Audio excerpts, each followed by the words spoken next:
الحمد لله رب العالمين والصلاة والسلام على سيد الأنبياء والمرسلين وعلى آله وصحبه أجمعين. أما بعد، فأعوذ بالله من الشيطان الرجيم. بسم الله الرحمن الرحيم. إن الله يأمركم أن تؤدوا الأمانات إلى أهلها وإذا حكمتم بين الناس أن تحكموا بالعدل. وقال في مقام آخر: وَأَعِدُّوا لَهُمْ مَا اسْتَطَعْتُم مِّن قُوَّةٍ. وقال النبي صلى الله عليه وسلم: إذا كان أمراؤكم خياركم وأغنياؤكم سمحاءكم وأموركم شورى بينكم فظهر الأرض خير لكم من بطنها، وإذا كان أمراؤكم شراركم وأغنياؤكم بخلاءكم وأموركم إلى نسائكم فبطن الأرض خير لكم من ظهرها. رواہ الترمذی او کما قال علیہ الصلاۃ والسلام. اللہم ارنا الحق حقا وارزقنا اتباعا وارنا الباطل باطلا وارزقنا اجتنابا. رب اشرح لی صدری ویسر لی امری واحلل عقدۃ من لسانی یفقہوا قولی. اما بعد، آج کے اس مجلس میں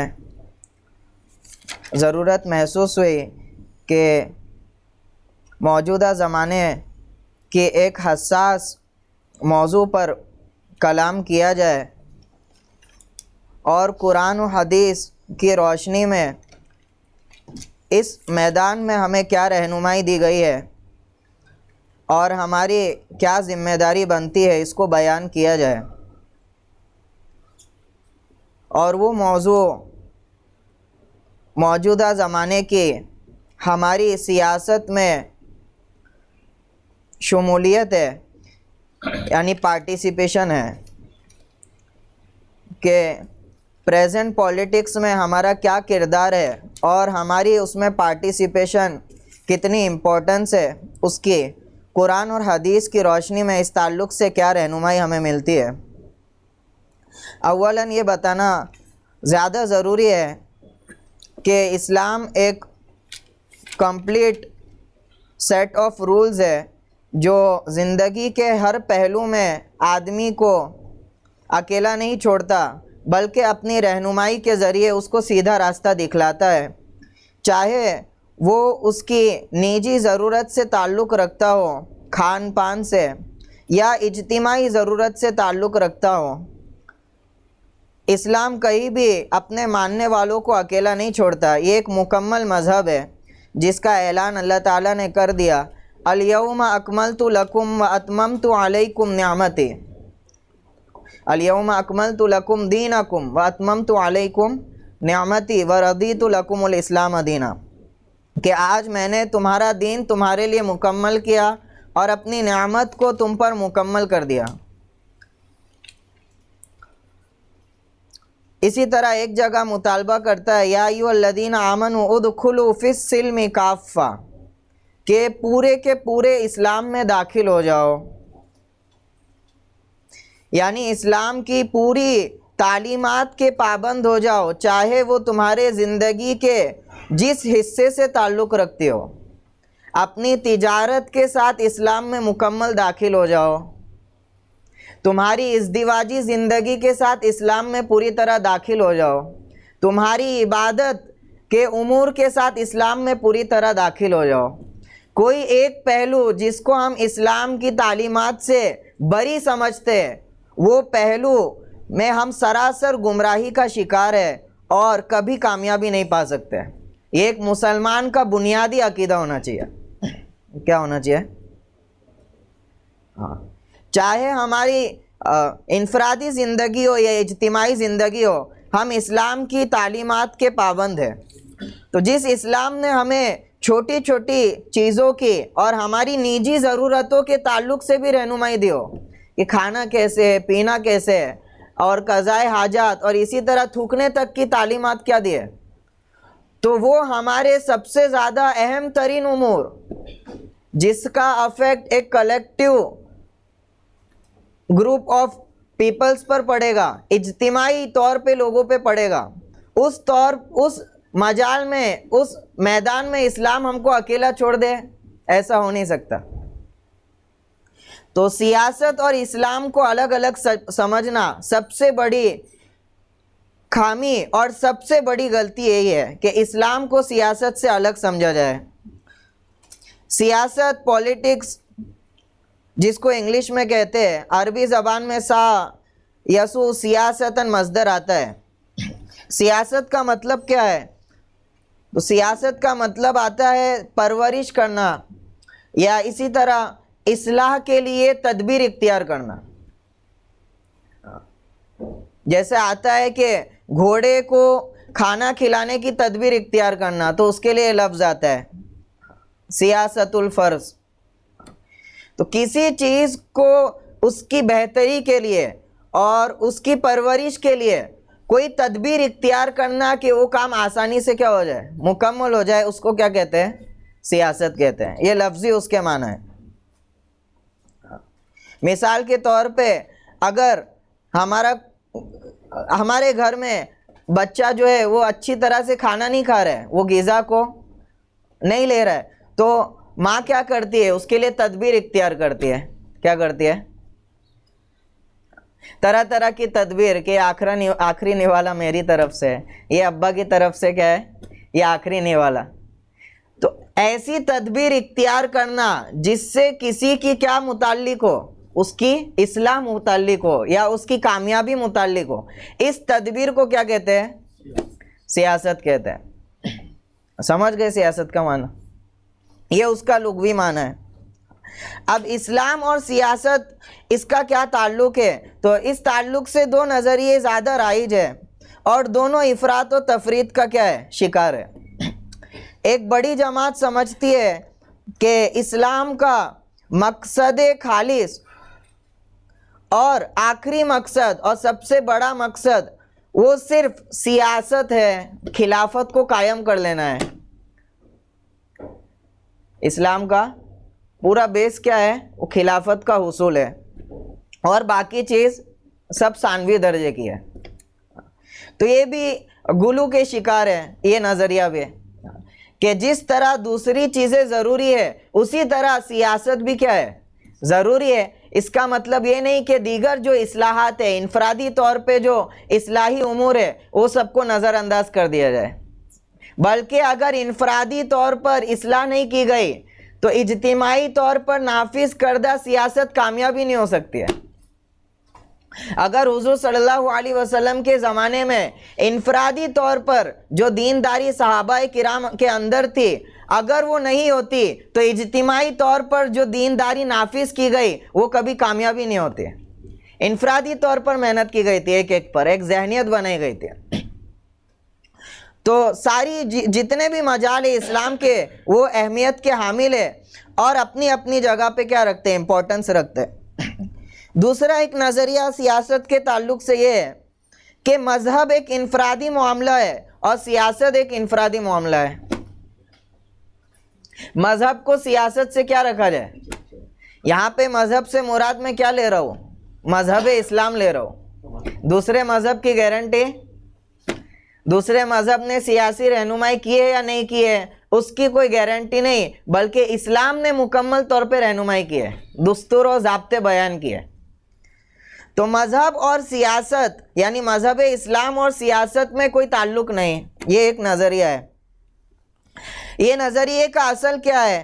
یہ نظریے کا اصل اور اوریجن یہ ہے کہ عیسائی تھیوکریسی جو پادری تھے خصوصاً مغربی ممالک میں، جب آپ ہسٹری پڑھیں گے تو ایک دور گزرا ان پادریوں کا کہ حکومت میں پھیر و بدل اور حکومت کے قیام، یہ پوری چیزوں میں ایک امپورٹنٹ رول پلے کرتے تھے ان لوگ، یہ پوپ وغیرہ. بلکہ اصل حکومت ان کی تھی، نام صرف ہوتا تھا بادشاہ کا. تو اتنا زیادہ کیا کر گئے تھے، وہ امپورٹنس انہوں نے حاصل کر لی تھی. البتہ اس پاور کو ان لوگوں نے اتنا مس یوز کیا اور اس میں اتنی ساری خیانتیں کی کہ لوگ پریشان ہو گئے ان کی خیانتوں سے، اور اس کے نتیجے میں کئی لوگ ایتھیزم کا جو نظریہ ہے وہاں سے ہی پنپا ہے. ایتھیزم کا جو نظریہ ہے لا مذہب اور لا دینی، یہ وہاں سے وہ نظریہ پنپا ہے کہ بھائی مذہب کیا کرتا ہے، وہ آخر میں is the cause of evil, misuse کی طرف کیا کرتا ہے، لے جاتا ہے۔ اس سے اچھا ایک مورل ویلیوز کو کیا کیا جائے، اسٹرکچر بنایا جائے اس کا، اور اس کو کیا کیا جائے، فالو کیا جائے، مذہب کو بیس نہ بنایا جائے۔ تو وہاں سے یہ لوگ بدگمان ہوئے اور مذہب اور سیاست میں بالکل کیا کر دی، تفریق کر دیں کہ مذہب اور سیاست کا کوئی تعلق نہیں۔ تو دوسرے مذاہب تک تو یہ بات صحیح ہے، لیکن مذہب اسلام کے تعلق سے یہ بات غلط ہے کہ مذہب اسلام اس تعلق سے جو رہنمائی پیش کرتا ہے اس کو اپنائے بغیر ہم سمجھتے ہیں یہ سیاست کبھی بھی ظلم کو ختم کرنے میں کامیاب نہیں ہو سکتے۔ تو یہ دوسرا نظریہ بھی کیا ہے، وہ غلط ہے، افراط و تفریط کا شکار ہے دونوں نظریے۔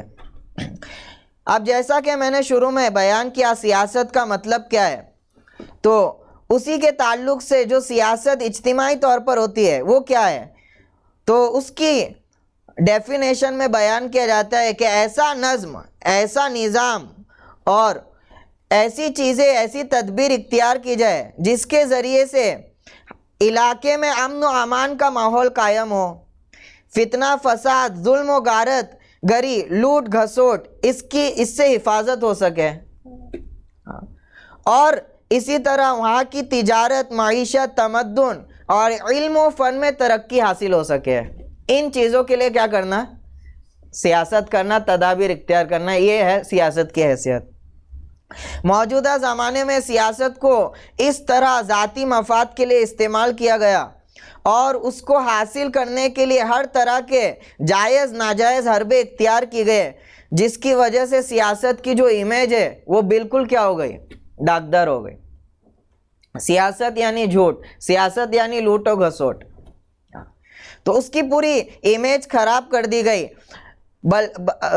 بلکہ جبکہ اسلام میں جو سیاست ہے اس کے کچھ حدود ہے، کچھ قیود ہے کہ یہ تدابیر، یہ دیگر جو گناہ ہے، جھوٹ، فریب، ان سب سے پاک ہو تب جا کے کیا سیاست جائز ہے، اور اگر اسلامی قانون کی اس میں رعایت نہیں کی گئی تو وہ کیا ہو جائے گی، سیاست آپ کی وہ ظلم و زیادتی کا سبب بنے گا۔ اسی طرح سے پاور، اصل کیا ہے سیاست میں، پاور۔ ابھی حال ہی میں ہم نے سورہ بقرہ کی تفسیر مکمل کی ہے۔ اب سیاست کا جو سورس ہے وہ کہاں سے آیا، اصل تو اس میں اتھارٹی جو دی گئی وہ اللہ تعالیٰ کی طرف سے دی گئی۔ اصل آپ کو ہم کو بات یہ سمجھنی ہے کہ پوری کائنات کا اصل حاکم کون ہے، وہ اصل اتھارٹی کس کی ہے، ان الحکم الا، اصل حاکم اور اصل پاور کا حقدار صرف اللہ ہے، اور حکم صرف کس کا ہے، اللہ کا ہے۔ اور دنیا کی کیا حیثیت ہے پوری کائنات میں وہ ہم بخوبی جانتے ہیں، ایک ریت کے ذرے کے برابر بھی نہیں ہے اتنی پھیلی ہوئی کائنات میں۔ اب اتنی چھوٹی سی زمین میں اللہ تعالیٰ نے کیا کیا، انی جاعل فی الارض خلیفہ، یہاں پر اس بات کا فیصلہ کیا کہ یہاں پہ اتھارٹی دی جائے گی کس کو، بنی آدم کو۔ ہماری طرف سے کیا بنے گا، وہ خلیفہ بنے گا۔ اللہ کا حکم وہ پوری کائنات میں کیا ہے، نافذ ہے، اور اس کی خلاف ورزی کی کسی کو اجازت نہیں۔ جس ستارے کو جس نظام پر لگا دیا گیا ہے وہ اسی نظام پہ چلے گا، مجال نہیں ہے کہ اس سے کیا کرے، پھر جائے۔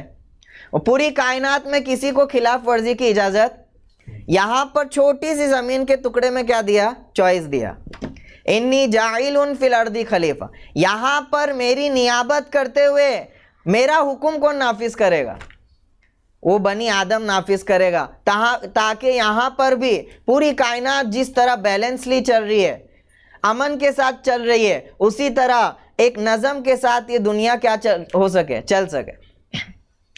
تو یہاں پہ جو چوائس دی گئی وہ کس کو دی گئی، بنی آدم کو دی گئی کہ میری سکسیسر ہوگا، میری نیابت میں کیا کرے گا، دنیا میں حکم کو نافذ کرے گا۔ تو یہاں پہ چوائس دی گئی، اور اس چھوٹے سے ٹکڑے میں منشا کیا ہے اللہ تعالیٰ کا، انی جاعل فی الارض خلیفہ۔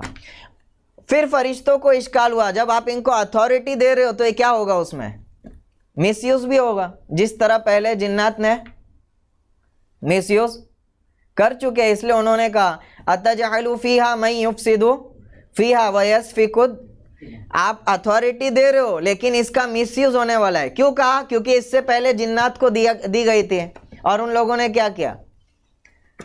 یفسد فیہا، فساد مچایا، اپنے پاور کا مس یوز کیا. ویسفک الدماء، ناحق کیا کیے؟ پاور کو پانے کے لیے، ذاتی مفاد کے لیے ایک دوسرے کا قتل و قتال کیا. تو یہ مشاہدہ وہ کر چکے تھے، اس لیے انہوں نے وہ دوبارہ جو ہے وہ سوال اٹھایا. تو یہ پاور دی گئی ہے، البتہ اس پاور کو یوز کرنے کا جو طریقہ ہے وہ کس نے بتایا؟ اس میں اللہ تعالیٰ نے انسانوں کو اکیلے نہیں چھوڑا بلکہ اپنی وحی کو نازل کیا. کیا نازل کیا؟ فمن تبعہ، کہ جس نے اس وحی کی پیروی کی، فقد ہدایا، تو وہ کیا ہو جائے گا؟ وہ ہدایت پر آ جائے گا. ولا یضل ولا یشقی، اور نہ گمراہ ہوگا نہ سرکش ہوگا. اور جو اس وحی کی پیروی نہ کرتے ہوئے اس پاور کو اپنے حساب سے کیا کرے گا؟ یوز کرے گا، تو وہی کیا کرے گا؟ کرپشن پھیلائے گا. تو یہ ایک آئیڈیالوجی اللہ تعالیٰ نے، سیاست کا جو سورس ہے دنیا میں وہ اس اعتبار سے، ہم اللہ تعالیٰ کے کیا ہے؟ سکسیسر ہے. اب ہم کو پاور کو یوز کرنا ہے، لیکن کس کے مطابق؟ اسی علم وحی کے مطابق، اپنے علم کے مطابق. تو یہ سیاست کا مقصد ہے. اسی کی طرف اللہ تعالیٰ نے اشارہ کیا، کنتم خیر امۃ اخرجت للناس تأمرون بالمعروف وتنہون عن تم بہترین امت ہو، اخرجت للناس، کس کے لیے نکالے گئے ہو؟ اب یہاں سے سیاست کا جو مجال ہے اس کو براڈ کرنا پڑے گا. موجودہ زمانے میں سیاست کو ہر طبقہ اپنے حساب سے کیا کر رہا ہے؟ استعمال کرنا ہے. نام نہاد مسلمان حکمران اس کو اپنے مفاد کے لیے استعمال کر رہے ہیں. تو سیاست کا جو کانسیپٹ ہے وہ کیا ہے؟ للناس. پاور جو ملے گی کس کے لیے ملے گی؟ اس کے لیے نہیں کہ کس کی خدمت کر سکو، صرف مسلمانوں کی خدمت کر سکو یا جو تمہاری آئیڈیالوجی فالو کرتا ہے، بلکہ للناس، لوگوں کے لیے تم کو کیا کیا گیا ہے؟ نکالا گیا ہے. تأمرون بالمعروف وتنہون عن، تو لوگوں کے لیے نکالا گیا ہے. یعنی گویا کہ مسلمانوں کو دنیا میں قیادت کے لیے بھیجا گیا ہے کہ وہ انسانیت کی کیا کرے؟ لیڈرشپ اور باغ دوڑ کو سنبھالے. اسی طرح سے قیادت کا حقدار کون ہوگا؟ تو اللہ تعالیٰ نے فرمایا وعد اللہ الذین آمنوا منکم وعملوا الصالحات، اللہ تعالیٰ نے تم میں سے جو ایمان لائے اور نیک عمل کیے، لَيَسْتَخْلِفَنَّهُمْ فِي الْأَرْضِ، ان سے وعدہ کیا ہے کہ ان کو زمین میں خلافت دے گئے. ارے بھائی، میں اگر کسی شخص کو ذمہ داری دوں گا تو وہ شخص اس ذمہ داری کو ادا کر سکے، اس بات کو اسے پروو کرنا ہوگا. اور پروو کرنے کے لیے سب سے پہلا سٹیپ کیا ہے؟ وہ اس کا 5-6 فٹ کا جسم. اگر اس کو وہ اللہ کے حکم کے مطابق موڑ نہیں سکا، اس کو سجا نہیں سکا، تو کیا امید ہے کہ پوری زمین میں کیا کرے گا وہ اللہ کے حکم کو؟ تو خلافت کس کا حقدار ہے؟ وہ صرف سچے ایمان والے اور اچھے نیک عمل کرنے والوں.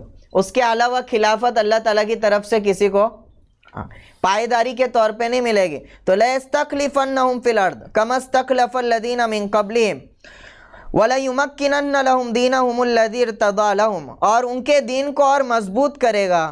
وَلَيُبَدِّلَنَّهُم مِّن بَعْدِ خَوْفِهِمْ أَمْنًا، اور ان کے خوف کو امن سے بدل دے گا. یعنی ایسے لوگ جب سیاست کریں گے تبھی خوف کس سے بدلے گا، ورنہ خوف کو ختم کرنے کے لیے بڑی سے بڑی کیا بنائی جائے؟ نیوکلیئر ویپن بنایا جائے اور آرمی فورسز کو ٹرین کیا جائے، کبھی خوف امن سے تبدیل نہیں ہو سکے گا اور پورے دنیا میں خوف و ہراس کا ماحول قائم ہوگا. اسی طرح سے سیاست کا میں جو بھاگیہ داری ہے وہ کوئی نئی نہیں ہے، بلکہ انبیاء کرام علیہم الصلاۃ والسلام سے چلی آ رہی ہے. چنانچہ سب سے پہلی نظیر جو ہے وہ یوسف علیہ السلام کی ہے. یوسف علیہ السلام نے کہا اجعلنی، ملک مصر سے، کہ اجعلنی علی خزائن الارض، مجھے کیا کر دو؟ فوڈ منسٹر بنا دو.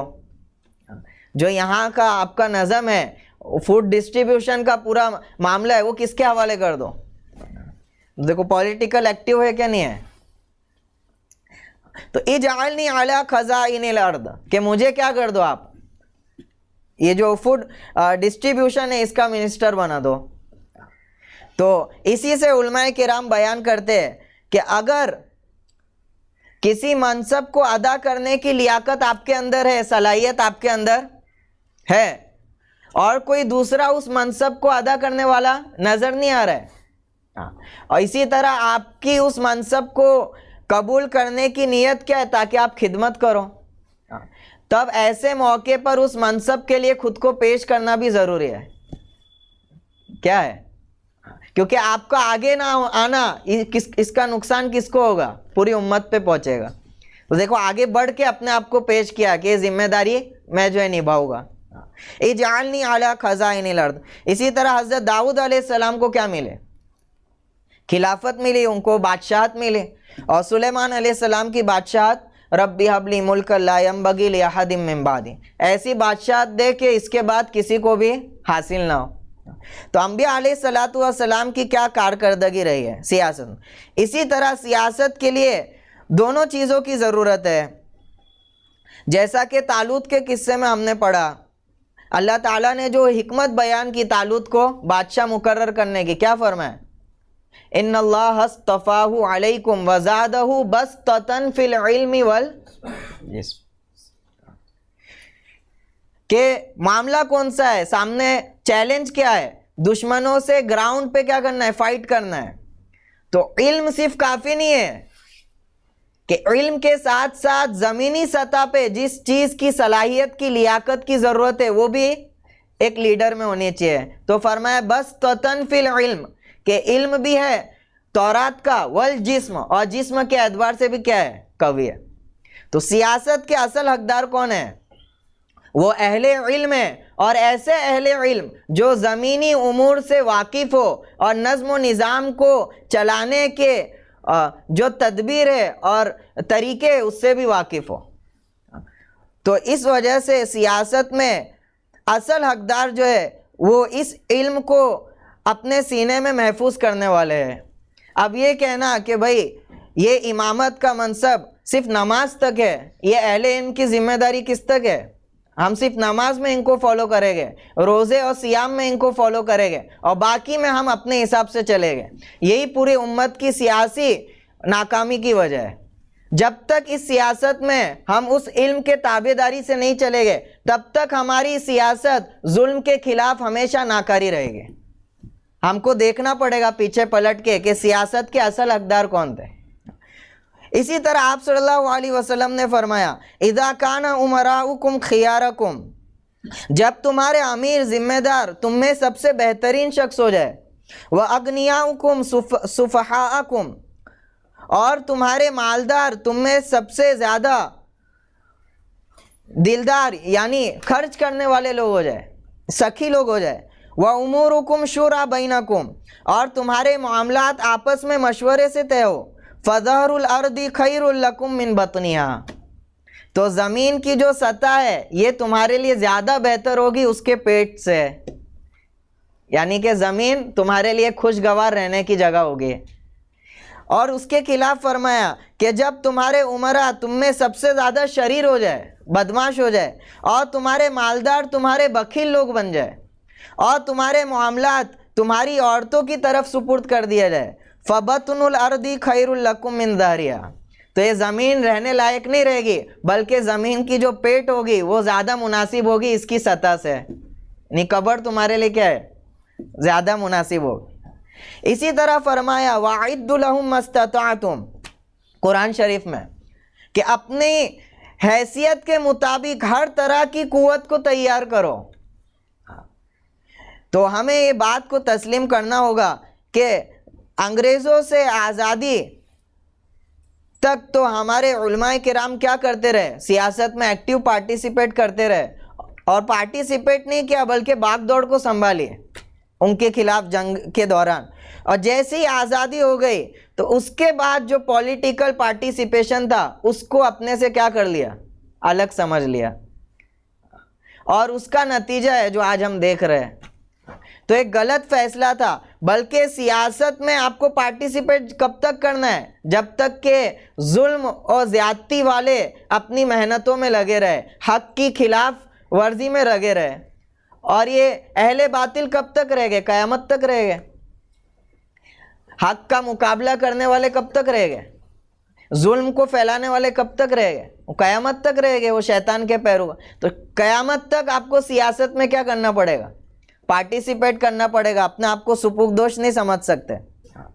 اسی طرح اللہ تعالیٰ نے فرمایا، ابن عباس کی روایت ہے کہ اس سیاست میں ہمارا کیا رول پلے کرتے ہیں ہم موجودہ زمانے میں جو ووٹ سسٹم ہے. تو ابن عباس کی ایک روایت ہے، آپ صلی اللہ علیہ وسلم نے فرمایا من استعمل رجلا من عصابۃ، کہ جو کوئی ایسے شخص کو منتخب کرے جماعت میں سے جبکہ اس جماعت میں اس سے بہتر اللہ کے نزدیک شخص موجود ہو، فقد خان اللہ و خان رسولہ و خان المؤمنین، تو اس نے اللہ، اس کے رسول اور تمام ایمان والوں کے ساتھ خیانت کی ہے. کیا کیا؟ اسی طرح اللہ تعالیٰ نے فرمایا ان اللہ یامرکم ان تؤدوا الامانات الی اہلیہا، اللہ تعالیٰ نے تمہیں حکم دیا ہے کہ امانتوں کو اس کے اہل کے پاس پہنچا دو. ایک حدیث میں آئے گا اذا اسند الامر الی غیر اہلیہا، کہ قیامت کب آئے گی؟ تو آپ صلی اللہ علیہ وسلم نے فرمایا کہ جب امانتوں کو ضائع کیا جائے گا. امانتوں کو کب ضائع کیا جائے گا؟ تو فرمایا کہ جب منصب پر، پاور پر نااہل لوگوں کو کیا کر دیا جائے گا؟ بٹھا دیا جائے گا. تب کیا ہو جائے گی؟ فانتظر الساعہ، تب قیامت کا کیا کرو؟ انتظار کرو. تو ہماری ذمہ داری ہے کہ ہم سیاست سے اپنے آپ کو الگ نہیں سمجھے، بلکہ کس طرح اس میں عدل و انصاف قائم ہو سکے، ہماری ذات سے ہم کس طرح کنٹریبیوشن کر سکے، اس کی ہر کوشش کریں. اسی طرح موجودہ جو ووٹنگ سسٹم ہے اس کی جو حیثیت ہے، اس کی کیا حیثیت ہے؟ تو اس کی 3 حیثیتیں مفتی شفیع صاحب بیان کرتے ہیں. سب سے پہلی حیثیت تو یہ ہے کہ وہ شہادت کی حیثیت ہے. کیا حیثیت ہے اس کی؟ شہادت کے بارے میں ابھی آیتیں کیا ہوئی؟ گزری کہ شہادت کیا ہے، کس کا سبب ہے؟ عدل و انصاف کو قائم کرنے کا. اگر شہادت ہی نہ ہو تو پھر عدل و انصاف کیسے قائم ہو؟ شہادت حجت ہے، اور شہادت کی بنا پر کسی کو کیا ملتی ہے؟ اس کا انصاف ملتا ہے، اس کا حق ملتا ہے. اسی وجہ سے فرمایا کہ واقیم الشہادۃ للہ، اللہ کے لیے کیا کرو؟ شہادت کو قائم کرو. تو شہادت کی حیثیت رکھتی ہے. وَمَن يَكْتُمْهَا فَإِنَّهُ آثِمٌ قَلْبُهُ، اور جب ایسا موقع آ جائے کہ آپ کے گواہی نہ دینے کی وجہ سے کسی کا حق ضائع ہو جائے، تو ایسے موقع پر شہادت دینا فرض اور واجب ہو جاتا ہے. کیا ہو جاتا ہے؟ اور یہاں تک کہ فرمایا جس نے شہادت کو چھپایا فَإِنَّهُ آثِمٌ قَلْبُهُ، تو اس کا دل گنہگار ہے، یعنی کبیرہ گناہ میں سے شامل کیا. اسی طرح سے جھوٹی شہادت کو بھی کیا فرمایا؟ کبیرہ گناہ. یعنی آپ صلی اللہ علیہ وسلم نے مسلم کی روایت ہے شرک کے ساتھ اس کو بیان کیا کہ جو جھوٹی شہادت دے گا وہ کیا ہے؟ اتنا ہی زیادہ سنگین گناہ ہے جس طرح شرک کیا ہے. تو شہادت میں جو ہے اتنا اہتمام فرمایا. اسی طرح شہادت ایک دینی فریضہ ہے. کیا ہے؟ جیسے نماز آپ پر کیا ہے؟ ایک فریضہ ہے. اب کوئی آدمی بولے مجھے پیسے دو تب جا کے میں کیا کروں گا؟ نماز پڑھوں گا، تو جائز ہے. اسی طرح سے شہادت پر پیسے لینا یا اجرت لینا، اس کو بھی حرام قرار دیا شریعت. جو لوگ نیتاؤں کی ریلی میں جاتے ہیں یا ان کی تقریبات میں جا کے دال گوشت کھا رہے یا کچھ ایسی چیزیں کھا رہے، یہ ساری چیز رشوت میں شامل ہے. یہ کس میں شامل ہے؟ شہادت کے بدلے گنجائش نہیں ہے کہ آپ تھوڑی سی بھی کیا کرو؟ اجرت لو.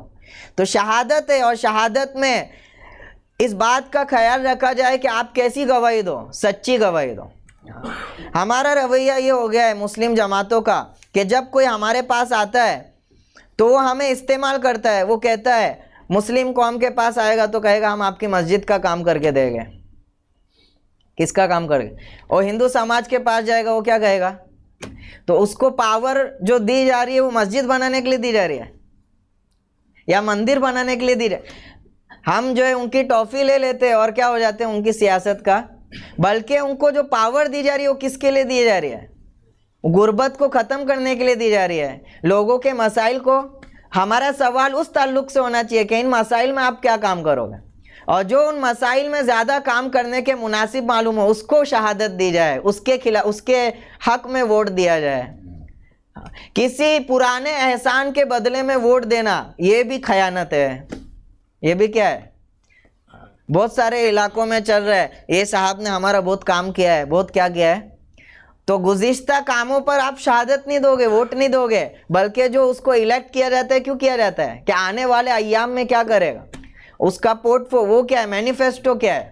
ہاں یہ ہے کہ گزشتہ جو کام ہے وہ اس کے مینیفیسٹو پر بھروسہ کرنے کے لیے کیا کرے گا، مدد کر کے بھائی پہلے بھی یہ کام۔ تو شہادت جو دی جائے گی بس میرا کام کیا تھا یا ہماری قوم کا کام کیا تھا اس وجہ سے ووٹ دینا، یہ بھی خیانت میں۔ شہادت آپ کو دینی عدل و انصاف کے ساتھ کہ اس کو جو پاور ملے گی صرف مسلمانوں کے لیے نہیں ملے گی، کس کے لیے ملے گی؟ وہ پوری ٹیریٹری میں بسنے والے ہر آدمی کے لیے ملے گی۔ اب ان کے حق میں کیا صحیح ہے، کون زیادہ کیا ہے مناسب ہے، اس کو پیش نظر رکھ کے آپ کو ووٹ دینا ہے۔ اسی طرح سے دوسری جو حیثیت ہے وہ سفارش ہے۔ ووٹ کی جو حیثیت ہے وہ کیا ہے؟ سفارش ہے۔ گویا کہ آپ ووٹ دے رہے ہو، گویا کہ آپ سسٹم میں سفارش کر رہے ہو کہ فلاں کینڈیڈیٹ کو کیا کرو، پاور دو۔ اور سفارش کا کیا مسئلہ ہے؟ قرآن نے بیان کیا، مَن یشفع شفاعۃ حسنۃ، جو کوئی اچھی سفارش کرے گا یکن لہ نصیب منہا، تو اس کا اس میں حصہ ہوگا۔ وَمَن یشفع شفاعۃ سیئۃ، اور جو کوئی بری سفارش کرے گا یکن لہ کفل منہا، تو اس میں اس کا بھی حصہ ہوگا۔ اگر کسی ظالم اور جابر اور نااہل کو آپ سفارش کر رہے ہو تو اس کی پاداش میں اگر اس کو اختیار ملتا ہے، پاور ملتا ہے، تو جتنا مس یوز کرے گا وہ سب کا گناہ آپ کو بھی ہوگا۔ یکن لہ کفلم، تو ایک حیثیت اس کی سفارش کی ہے۔ تیسری حیثیت ووٹ کی کیا ہے؟ وہ وکالت کی ہے۔ کس کی ہے؟ وکیل بنایا جاتا ہے کسی کو کہ یہ کام کیا کر دو میرا، آپ کر دو۔ گویا کہ وہ آپ کو یہاں پہ جو آپ وکیل بن رہے ہو وہ کسی انڈیویجول آدمی کے نہیں بن رہے ہو، پوری امت کے بن رہے ہو۔ آپ کے جس ٹیریٹری میں رہتے ہو تمام لوگوں کے وکیل بن رہے ہو کہ ہماری طرف سے کیا کرو، ایک آدمی کو منتخب کرو، ایک کینڈیڈیٹ کو فائنل کرو۔ تو وکالت میں یہاں پہ اگر آپ نے خیانت کی تو گویا کہ تمام لوگوں سے خیانت کی ہے۔ اگر ایک کی بات ہوتی تو سمجھ میں آتا ہے، یہاں پہ اگر خیانت کی تو کس سے خیانت کی؟ وہ پوری ٹیریٹری میں رہنے والے لوگوں سے آپ نے کیا کی؟ خیانت کی۔ تو یہ ساری چیزوں کو سامنے رکھ کر عدل و انصاف کے ساتھ اس میں پارٹیسپیشن کرنا ہے۔ اور اب ہمارے سامنے کوئی عادل اور دیانتدار لوگ تو ہے نہیں، آپشن میں دونوں کیا ہے، ایک سے بڑھ کر ایک مجرم ہے۔ وہ الیکشن کی سائٹ میں جا کے آپ کسی کا سرچ کرو گے، اس کا پورا وہ مینشن ہوتا ہے کرائم ریٹ وغیرہ، سب کا کرائم ریٹ کیا ہوتا ہے، ریڈ میں کیا ہوتا ہے، ریڈ اور یلو کی اس میں آتا ہے، کیٹیگری میں آتا ہے۔ تو یہاں پہ کیا کیا جائے گا، پیش نظر رکھا جائے گا، تو تقلیل شر اور تقلیل ظلم کو پیش نظر رکھا جائے گا۔ کس کو رکھا جائے گا؟ اخف البلیتین، کم شر کس میں ہے، اس کو چوز کرنا ہے ہم کو۔ کیا کرنا ہے؟ یہاں پہ عدل و انصاف کا آپشن ہی ہم کو نہیں دیا گیا ہے، تو یہاں پہ ہم کیا چوز کریں گے کہ کون زیادہ کم برا ہے، کون زیادہ اور کس سے زیادہ نفع کی امید ہے لوگوں کو، تو اس کو ہم کو اختیار کرنا ہے۔ اسی طرح پر شہادت کی وغیرہ آپ کو بتا دی گئی۔ اسی طرح کسی کو اپنے فائدے کے لیے ووٹ دے دینا یا اس کو اس طرح کرنا، تو اس کی بھی ایک حدیث آتی ہے، وہ بھی اس مجال میں بہت زیادہ کام والی ہے۔ آپ صلی اللہ علیہ وسلم نے فرمایا وہ شخص سب سے زیادہ خسارے میں ہے جو دوسرے کی دنیا کے لیے اپنا دین کھو بیٹھے، خراب کر دے۔ کسی دوسرے کو پاور میں لانے کے لیے آپ نے کیا کر دیا، اپنے دین کو خراب کر دیا۔ تو یہ ساری جو باتیں اس کو سامنے رکھ کر جو ہے اس انتخابات میں حصہ لے، کسی ذاتی مفاد کو یا کسی کمیونٹی کو سامنے رکھ کے آپ اس میں حصہ نہ لیں، تب جا کے یہ پولیٹکس کیا ہوگی، وہ مدوں پر آئے گی۔ ورنہ اسی طرح دھرم وغیرہ اور ریلیجس سے کنیکٹ کر کے وہ اپنی پولیٹیکل کیا کرے گے، پاور کو جو ہے امپوز کرے گے، اور ہم اس کا ایک مہرہ بن جائے گے، اور جو کام ہے اس پر بات ہی نہیں ہوگی۔ اسی طرح ہمارے پاس بھی بہت سارے پولیٹیکل پرسنالٹیز آئے، لوکل پرسنالٹیز آئے، تو سب آنے کے بعد کیا کہتے ہیں کہ ہم مسجد کے لیے ووٹ دیں گے آپ کو، اور ہمارے لوگ کیا ہے، ارے بہت آدمی اچھا ہے، ہمارا کیا دے گا، یہ خیانت ہے۔ آپ کو پوچھنا ہے کہ آپ اگر پاور میں آؤ گے تو وہ پاور آپ کو کیوں دی گئی ہے؟ اب وہ جو دی گئی ہے جس کام کے لیے، اس کے لیے آپ کیا کرو گے؟ اس کے لیے آپ کا مینیفیسٹو کیا ہے؟ اگر آپ کہتے ہو کہ پانی کی کمی دور کرو گے تو اس پہ اطمینان نہیں ہونا چاہیے، اس کا ایکسپلینیشن طلب کرو اس سے کہ کس طرح دور کرو گے، گراؤنڈ لیول میں آپ کا کیا ورک ہوگا، پلان کیا ہے۔ تو یہ ساری چیزوں کو بنیاد بنا کے ان لوگوں سے کیا کریں، انتخابات میں رکھا جائے اور عوام کے سامنے اس کو پیش کیا جائے، اور ان کاموں کی بنیاد پہ لوگ کیا دیں، ووٹ دیں۔ اگر اس کو ہم زور سے پروموٹ کریں گے، جب جا کے یہ پولیٹکس اور یہ مذہبی جو پولیٹکس ہے وہ ختم ہو گئے، ورنہ کاموں پہ کوئی بات نہیں ہوگی اور محض یہ سیاست کیا ہو جائے گا، پاور طلبی کا ذریعہ بن جائے گا۔ جو جس کے لیے وضع کیا گیا اس کو اس مقصد کے سے کیا ہو جائے گا، کوسوں دور ہو جائے گا۔ تو اس کو بڑھ سمجھداری سے ہم کو سمجھنا ہے اور عوام تک اس کو پہنچانا ہے۔ اس کے لیے الحمدللہ ہماری ٹیم نے بھی اس پر کام کیا ہے، اور علاقے کی جو پارٹیز ہے ان کا کیا مینیفیسٹو ہے، ان کی کیا کارکردگی رہی ہے، اس کے تعلق سے ایک تفصیلی کیا بنا ہے، رپورٹ بنا ہے، اور وہ مینیفیسٹو کو وہ کس طرح عمل میں لائے گئے وہ ساری چیزوں کی ایکسپلینیشن دی گئی ہے۔ تو اس طرح اس کو آپ دیکھ کر خود فیصلہ کریں کہ کون سا فرد امت کے لیے کیا ہوگا، زیادہ فائدہ مند ہوگا، اور دیانتداری کے ساتھ اس میں پارٹیسپیٹ کرے۔ 20 تاریخ کو الیکشن آنے والے ہیں، نیز عورتوں کو بھی ووٹ دینا کیا ہے، جائز ہے۔ بہت سارے لوگ، اکثر مسلم جو پاپولیشن ہے اس میں عورتیں ووٹنگ میں پارٹیسپیٹ ہی نہیں کرتی ہیں، تو جو زیادہ دیندار ہے وہ سمجھتے کہ پردے اور حیا کے کیا ہے، وہ خلاف ہے۔ تو اب اس کی سنجیدگی اور اہمیت کو سمجھتے ہوئے یہ فتویٰ دیا جا رہا ہے کہ عورتوں کو بھی ووٹ دینا کیا ہے، جائز ہے۔ آپ پردے کے اہتمام کے ساتھ کیا کرو، ووٹ دلانے جاؤ، اور ووٹ دلا کے اگر ان کی بھی پارٹیسپیشن رہے گی تو یہ ووٹنگ ریٹ ہمارا کیا ہو جائے گا، بڑھ جائے گا۔ تو 100% پارٹیسپیشن ہونا چاہیے، اور اسی طرح جو صحیح کینڈیڈیٹ ہے اس کی طرف 1 سائڈ ووٹ ہونا چاہیے۔ تو یہ ہماری کیا ہونی چاہیے، کوشش ہونی چاہیے۔ اللہ تعالیٰ اس آنے والے انتخابات میں ہم کو صحیح ذمہ داری ادا کرنے کی توفیق نصیب فرمائے، اور اس انتخابات کو پورے لوگوں کے لیے، ملک میں بسنے والے خیر کا ذریعہ بنائے۔ آمین یا رب العالمین۔ اللہم صلی علی محمد صلی اللہ علیہ وسلم، جز اللہ عنا محمد ما هو علیہ صلی اللہ علیہ وسلم، لا الہ الا انت سبحانک انا کنا من الظالمین۔ اسأل اللہ العظیم رب العرش العظیم ان یشفینا وان یشفی صدورنا، ربنا ظلمنا انفسنا وان لم تغفر لنا وترحمنا لنکونن من الخاسرین۔ یا اللہ یا اللہ یا اللہ ہم کورے ہیں، یا اللہ ہم جاہل ہیں، یا اللہ ہم تیرے ذکر سے خالی ہے، تیری یاد سے خالی ہے، یا اللہ تیرے ڈر سے خالی ہے، یا اللہ ہماری کوئی وقعت نہیں ہے تیری نگاہوں میں، یا اللہ تیرے فرشتوں کی نگاہوں میں، یا اللہ بالکل یا اللہ صفتوں سے خالی ہے۔ یا اللہ ہماری اس بے سرمایہ گیری کو، یا اللہ اس ہماری کمزوری پر یا اللہ تو رحم فرما۔ یا اللہ ہم دنیا کے فقیر نہیں ہے، یا اللہ ہم دین کے فقیر ہے، یا اللہ دین کے فقیر ہے، یا اللہ دین کا فقر یا اللہ دنیا کے فقر سے بہت زیادہ یا اللہ نقصان دہ ہے۔ یا اللہ اس فقر سے ہم کو نجات نصیب فرما، یا اللہ ان کمزوریوں سے ہم کو نجات نصیب فرما۔ یا اللہ جیسے ایمان والے یا اللہ تو چاہتا ہے، یا اللہ ان ایمان والوں میں ہمارا شمار فرما۔ یا اللہ جن قرآن والوں سے تو محبت کرتا ہے ان قرآن والوں میں ہمارا شمار فرما۔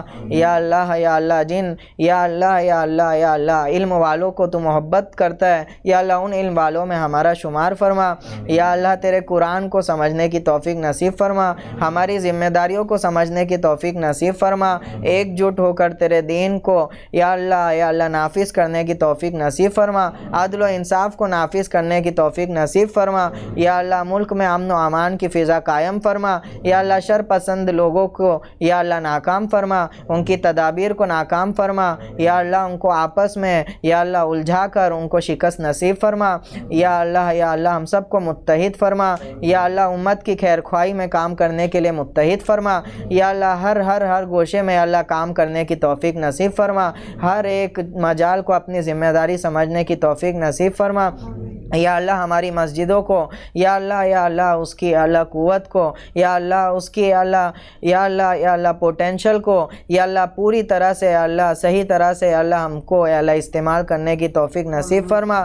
ہماری مسجدوں کو یا اللہ معاشرے میں قیمتی سرمایہ بنا، یا اللہ ایک خیر کا ذریعہ بنا، یا اللہ جس کا خیر ہر فرد تک پہنچے، ایسے مراکز ہم کو یا اللہ عطا فرما۔ یا اللہ ایسے مراکز بنانے کی توفیق نصیب فرما۔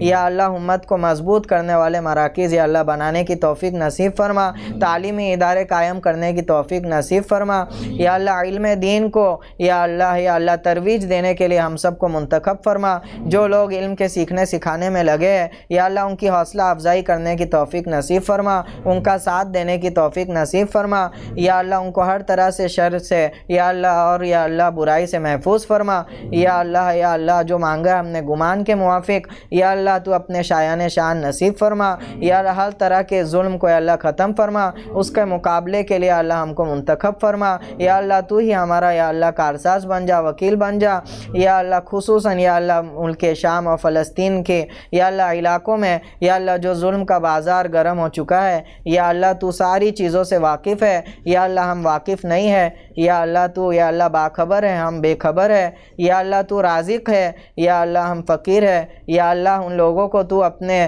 یا اللہ غیب کے خزانے سے رزق عطا فرما، یا اللہ ان کو تو اپنے خزانے سے عزت عطا فرما، یا اللہ ان کو تو اپنے خزانے سے غلبہ نصیب فرما، یا اللہ ہم کو تیری نصرت کا مشاہدہ کرنے کا موقع عطا فرما، یا اللہ ہماری دعاؤں کو قبول فرما۔ سبحان ربک رب العزت عما یصفون وسلام علی المرسلین والحمد للہ رب العالمین۔